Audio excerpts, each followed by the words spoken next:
प्यारे बच्चों, इस वैश्विक महामारी के इस कठिनतम दौर में श्री राम स्वामी विवेकानंद आदर्श इंटर कॉलेज सिपाही इब्राहिमाबाद मधुबन ने अपने छात्र छात्राओं को कुछ ज्ञान अर्जित कराने के लिए एक छोटा सा पहल किया है। इसके माध्यम से हम 10-10 मिनट का एक वीडियो बना करके आप लोगों के यहाँ भेजने का निश्चय किया है, जिससे आप लोग उससे लाभ उठा सकें। आज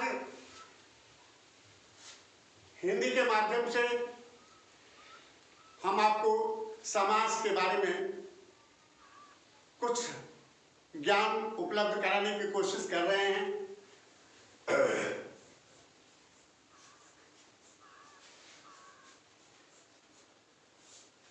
बच्चे, समाज का मतलब होता है मेल,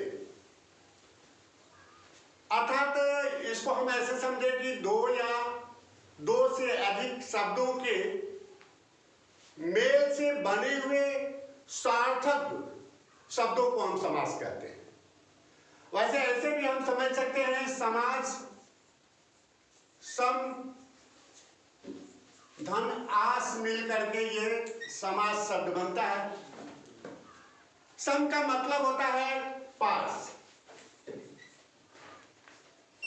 आस का मतलब होता है रखना। अर्थात जब दो शब्द पास आते हैं, अर्थात मिल करके एक सार्थक शब्द बनाते हैं, उसे हम समास कहते हैं। तो आप लोगों ने समास के बारे में, समास का जो शाब्दिक अर्थ है, समास की जो परिभाषा है, आपको हमने बताया। अब इसमें कौन कौन से अवयव आते हैं। जैसे समास जब बनता है तो इसमें जो समास बनते हैं उनको हम समस्त पद कहते हैं।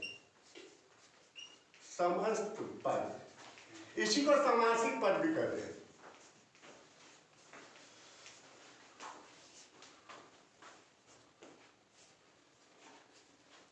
समासिक पद, अगर जब दो शब्द आपस में मिल जाते हैं तो ये जो मिले हुए शब्द होते हैं वो समस्त पद कहलाते हैं अथवा सामासिक पद कहलाते हैं।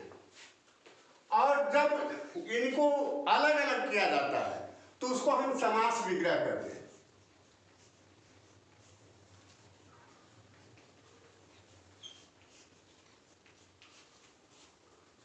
इसको हम अर्थात दोनों शब्दों के मिलने पर जो सार्थक शब्द बनते हैं उसको समस्त पद कहते हैं अथवा सामासिक पद कहते हैं, और जब उनको विग्रह करते हैं तो हम उसको समास विग्रह कहते हैं। अब ये समास के भेद,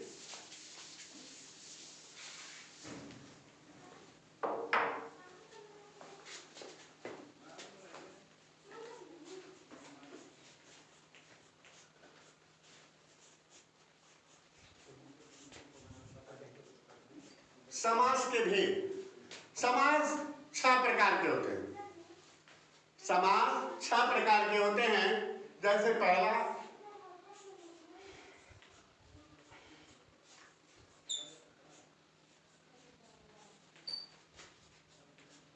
अव्ययी भाव समास, दूसरा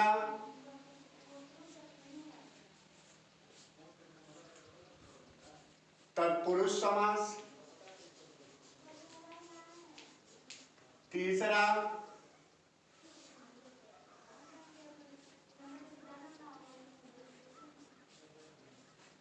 कर्मधारय समास, चौथा द्विगु समास, पांचवा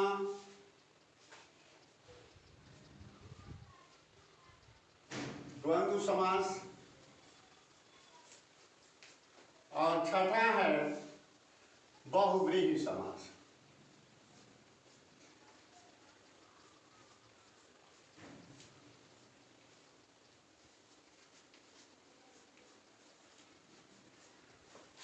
समास के कितने भेद होते हैं? समास के 6 भेद होते हैं। पहला हो गया अव्ययीभाव समास, दूसरा हो गया तत्पुरुष समास, तीसरा हो गया कर्मधारय समास, चौथा हो गया द्विग समास, पांचवा हो गया द्वंद्व समास और छठा हो गया बहुव्रीहि समास। अब बारी बारी से एक एक का हम परिभाषा उदाहरण से समझेंगे।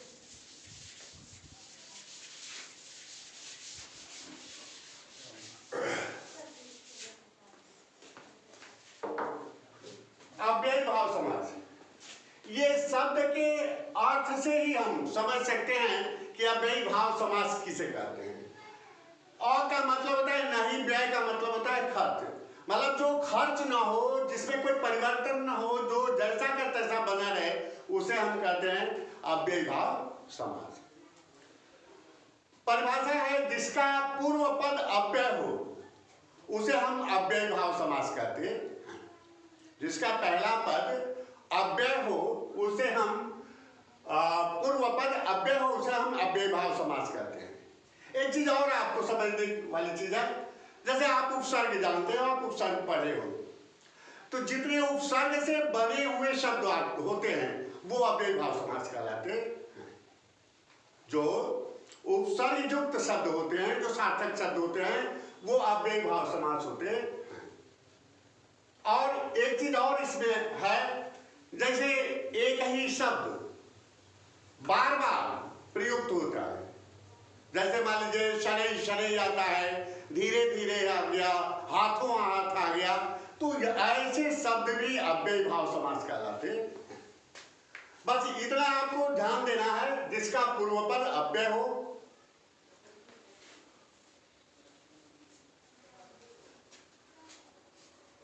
पूर्व पद अव्यय,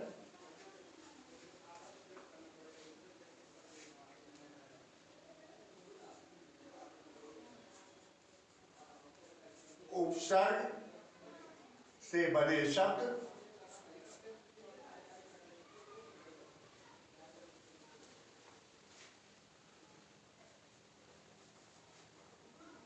और एक ही शब्द की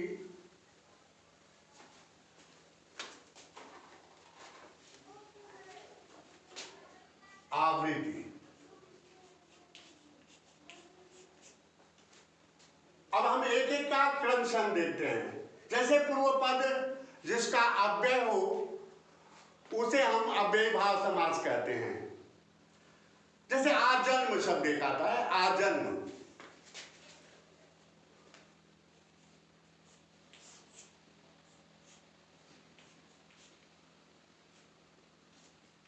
आजन्म,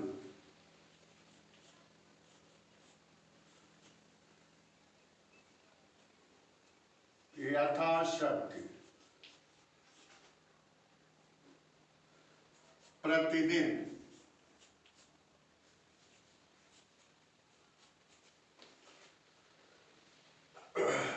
हाथों हाथ,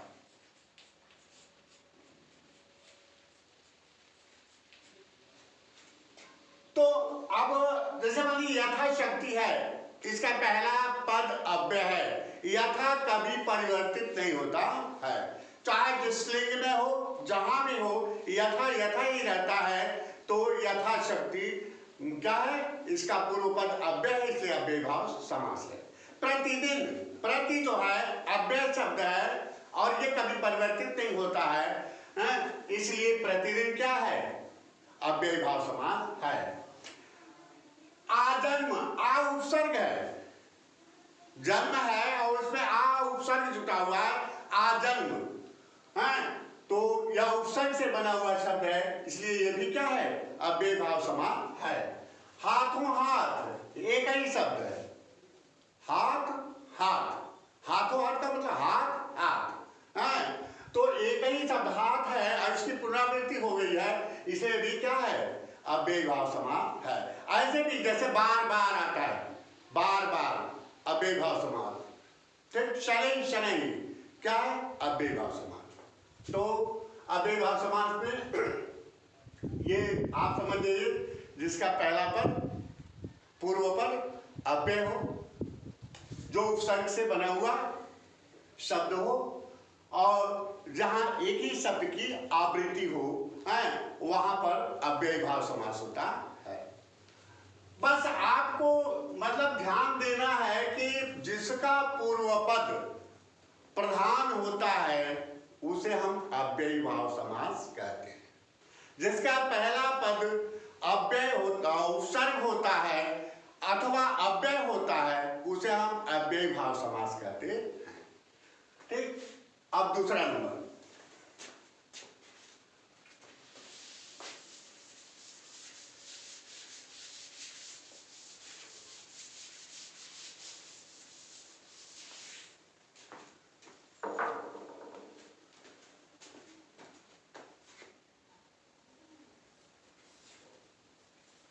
तत्पुरुष समास।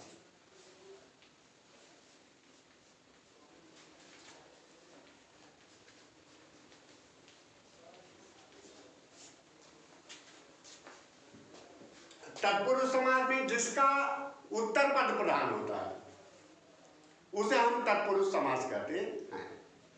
सबसे अच्छा इसको पहचानने का तरीका है कि जिसमें प्रथमा विभक्ति और संबोधन, मतलब कर्ता कारक और संबोधन कारक के चिन्ह को छोड़ करके शेष किसी भी कारक के चिन्ह जब छुपे होते हैं वहां तत्पुरुष समास होता है।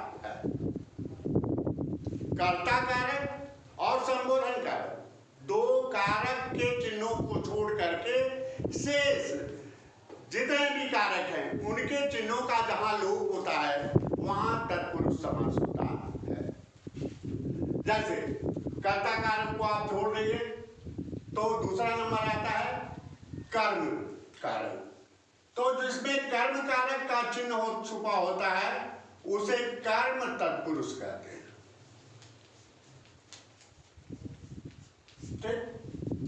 कर्म के बाद नंबर आता है करण का, जिसमें करण कारक के चिन्ह छुपे होते हैं उसे हम करण तत्पुरुष कहते हैं।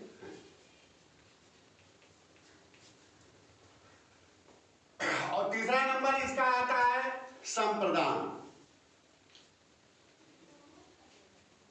जिसमें संप्रदान कारक के चिन्ह छुपे होते हैं उसे हम संप्रदान तत्पुरुष कहते हैं। उसके बाद अपादान कारक का जिसमें चिन्ह छुपा होता है उसे हम अपादान तत्पुरुष कहते हैं।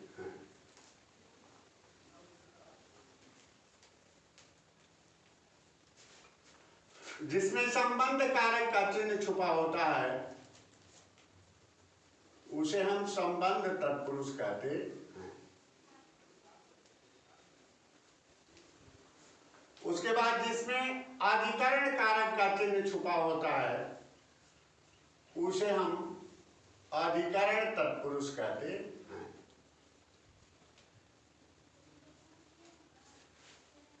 ठीक, अब कर्म कारक का, कर्म का चिन्ह होता है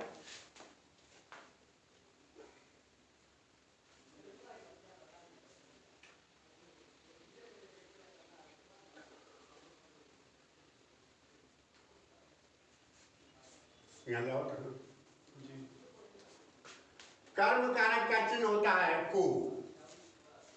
अतः जिसमें को चिन्ह का लोप होता है वहां पर कर्म तत्पुरुष कारक होता है, कर्म तत्पुरुष समास होता है। जैसे आपको शब्द आता है ग्रामगत,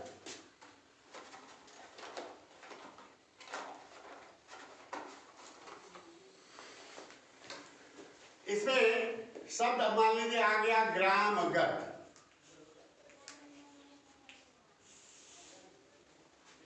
अब ग्रामगत शब्द है, इसमें चिन्ह छुपा है गो को, गांव को गया हुआ। ग्रामगत का मतलब होता है गांव को गया हुआ।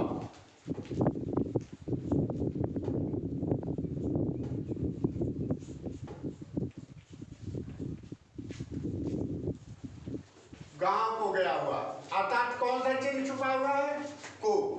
अब को चिन्ह छुपा हुआ है, इसलिए ये कौन सा समास है? कर्म तत्पुरुष समास है। एक शब्द और ले लीजिए, यश प्राप्त।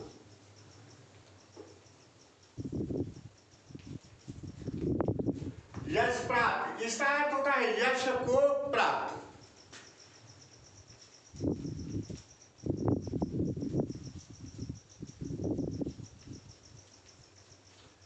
इसमें कौन से चिन्ह छुपा हुआ है? को। यश को प्राप्त है, यश को प्राप्त। तो ये को चिन्ह छुपा हुआ है, इसलिए ये क्या है? कर्म तत्पुरुष समास है। अब अगला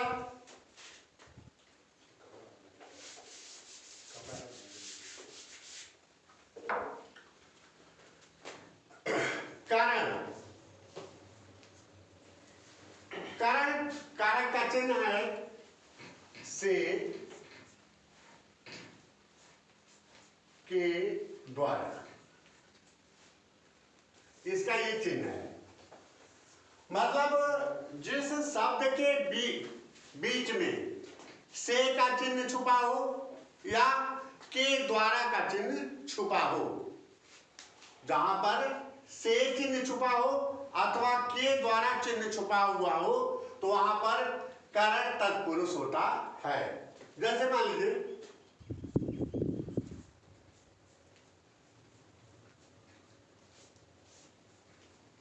सूर रचित, मतलब सूरदास के द्वारा रचित।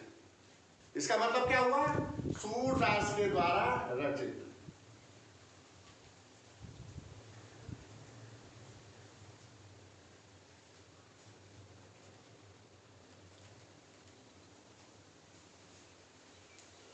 अर्थात इसमें कौन सा चिन्ह छुपा हुआ है? के द्वारा। इसमें के द्वारा उस बड़ा, उसके बाद भयाकुल,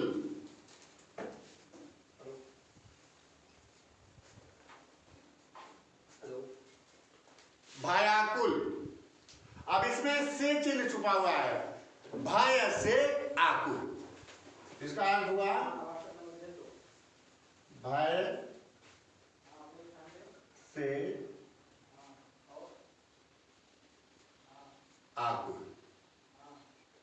मतलब ये स्पष्ट हो गया कि जहां पर से चिन्ह का लोप होगा, से चिन्ह छुपा हुआ होगा अथवा के द्वारा छिपा होगा, वहां पर करण तत्पुरुष समास होगा। जैसे सूर रचित, सूरदास के द्वारा रचित, भयाकुल, भय से आकुल।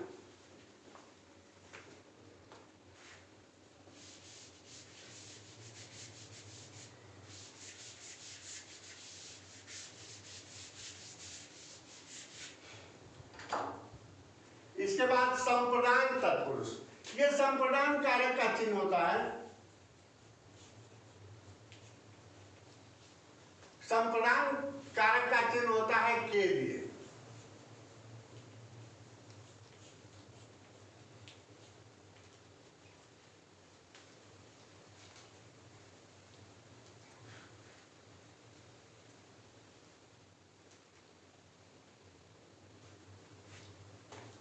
अब यहां के लिए अर्थात दो शब्द, जैसे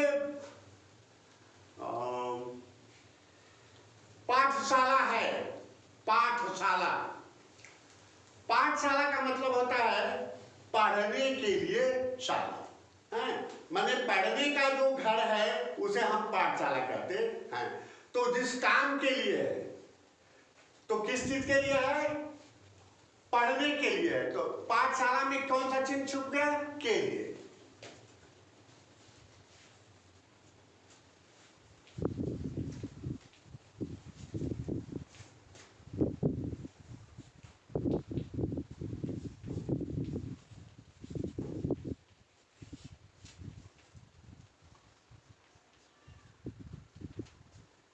अर्थात ये इसमें चिन्ह छुपा हुआ है के लिए।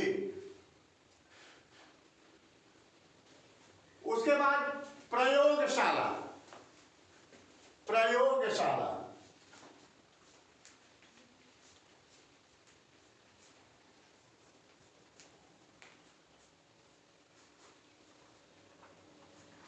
मतलब प्रयोग के लिए।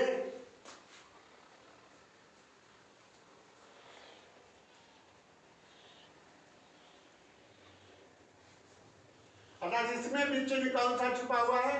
के लिए।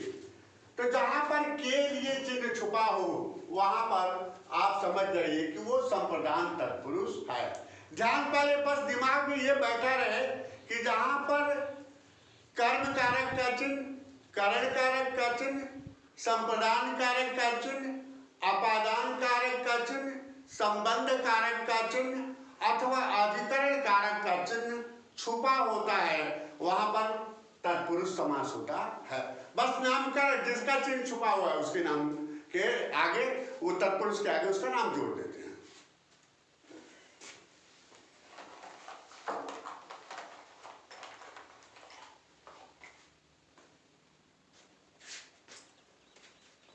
इसमें एक आध को और भी चाहे तो, जैसे मान लीजिए स्नान घर होता है,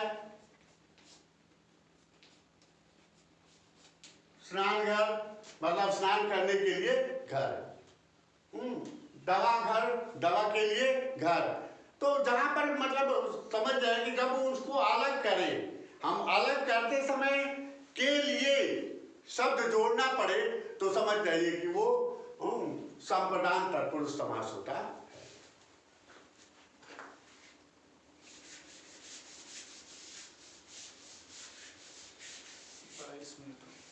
हाँ 22 मिनट हो गई तो बेकार खाली उदाहरण बस तब तक होगा हो गई। ठीक है, दो को काट के बना देगा। एमबी भी ज्यादा 10 मिनट का 22 मिनट का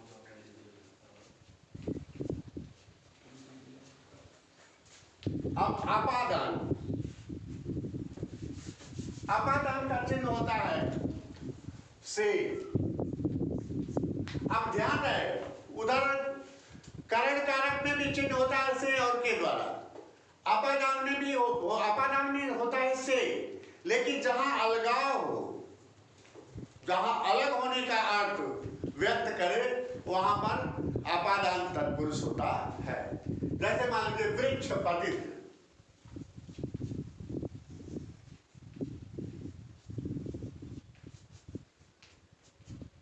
मतलब वृक्ष से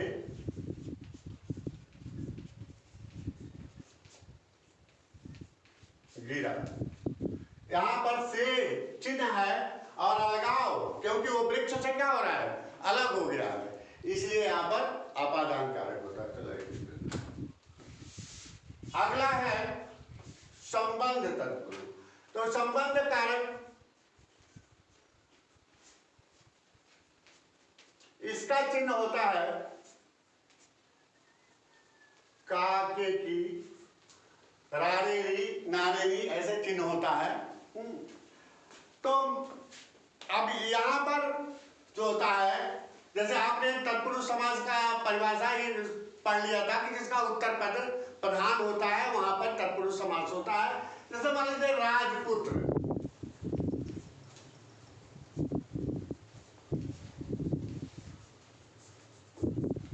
पुत्र है किसका? अर्थात राजा का, अर्थात राजा का पुत्र।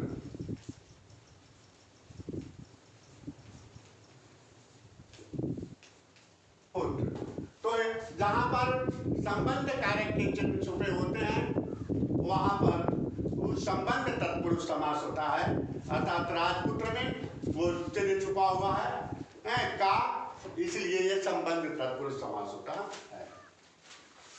अगला अधिकरण तत्पुरुष।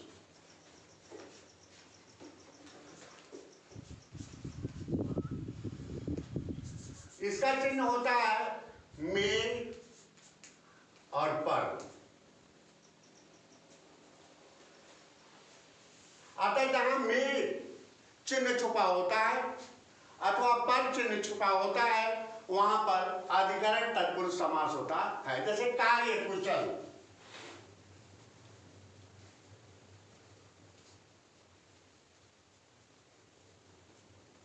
मतलब हो गया कार्य में कुशल।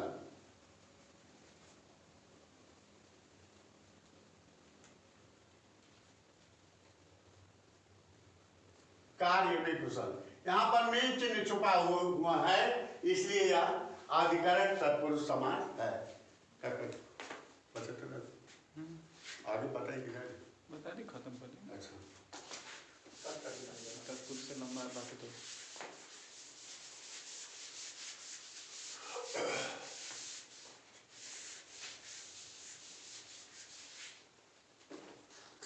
उसके बाद कर्मधारय समास।